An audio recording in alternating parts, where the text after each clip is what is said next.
नागपूर शहरातील घरफोडीच्या घटनांनी नागरिकांमध्ये भीतीचं वातावरण असताना प्रतापनगर पोलीस ठाण्याच्या पथकाने मोठी कामगिरी करत घरफोडी करणाऱ्या टोळीला अटक केली आहे। सविस्तर माहितीनुसार नागपूर शहरातील राणा प्रतापनगर पोलीस ठाण्याच्या हद्दीत व्हीएस ट्रेडर्स नावाच्या हार्डवेअर दुकानात शटर तोडून चोरी झाल्याची घटना उघडकीस आली होती। फिर्यादी विशाल देवीदास काकडे यांनी दिलेल्या तक्रारीनुसार 20 जानेवारी रोजी रात्री दुकान बंद करून गेले असता पुढील दिवशी सकाळी दुकानातील गल्ल्यातून 50 ते 60 हजार रुपये रोख रक्कम चोरीस गेल्याचे निदर्शनास आले। या तक्रारीवरून राणा प्रतापनगर पोलीस ठाण्यात गुन्हा दाखल करण्यात आला। तपासादरम्यान पोलिसांना गुप्त बातमीदाराकडून माहिती मिळाल्यानंतर सुभाषनगर परिसरात संशयित 3 तरुणांना ताब्यात घेण्यात आले।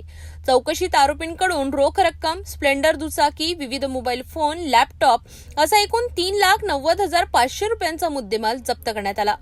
या तपासातून राणा प्रतापनगर, बजाजनगर, सोनेगाव, जवाहरनगर, भंडारा शहर येथील एकूण 6 घरफोडीचे गुन्हे उघडकीस आले आहेत। ही संपूर्ण कार्यवाही पोलीस आयुक्त व वरिष्ठ अधिकाऱ्यांच्या मार्गदर्शनाखाली राणा प्रतापनगर पोलीस ठाण्याच्या तपास पथकाने यशस्वीपणे पार पाडली। पोलीस स्टेशन राणा प्रतापनगर हद्दीत दिनांक 22 तारखेला एक दुकानाचे शटर तोडून घरफोडी झालेली होती। त्याचप्रमाणे आणखी एक शटरफोडी झाली होती। या दोघांचा पॅटर्न पाहला तर सारखाच पॅटर्न माहिती पडत होता। तसेच बजाजनगर पोलीस स्टेशन हद्दीत सुद्धा एक दुकानाचं शटर तोड झाली होती आणि सोनेगाव पोलीस स्टेशन यांचा पॅटर्न पाहून आमच्या लक्षात आलंय की आरोपी जे आहेत ते याच भागातले असल्याने आम्ही जेल रिलीज आरोपी यादी चेक केली। त्यात आम्हाला एक संशयित आरोपी मिळून आला। गोपनीय माहिती काढली असता त्याची एक 3 जणांची टोळी चोरी करत असते, घरफोडी करत असल्याचे आम्हाला माहिती पडली। त्याच्यावरून पोलीस स्टेशन राणा प्रतापनगरचे PSI बोले आणि स्टाफ यांनी अधिक माहिती काढली असता हे 3 जणांना ताब्यात घेतले। त्यात आरोपीचे जे नाव आहे ते आहे समीर मसराम, शुभम नितनवरे आणि सौम्य शेंद्रे। यांना अटक करून त्यांच्या सखोल विचारपूस केल्याचा त्यांनी आमच्या येथील 39/2026 आणि त्याच्यासोबत 5 गुन्ह्यांची असे 6 गुन्ह्यांची कबुली दिलेली आहे।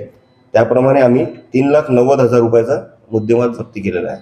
त्यात एक स्प्लेंडर गाडी गुन्हा करण्यासाठी वापरलेले व 21,500 रुपये रोख आणि विविध कंपनीचे मोबाईल्स आम्ही जप्ती केलेले आहेत।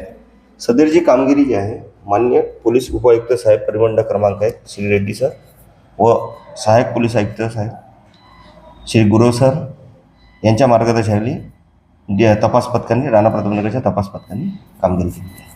तर जे आरोपी आहे हे दारू पिण्याच्या व्यसनी जे आहेत त्या दारू पिण्याच्या व्यसनातून यांनी भरपूर ठिकाणी घरफोड्या केलेल्या आहेत।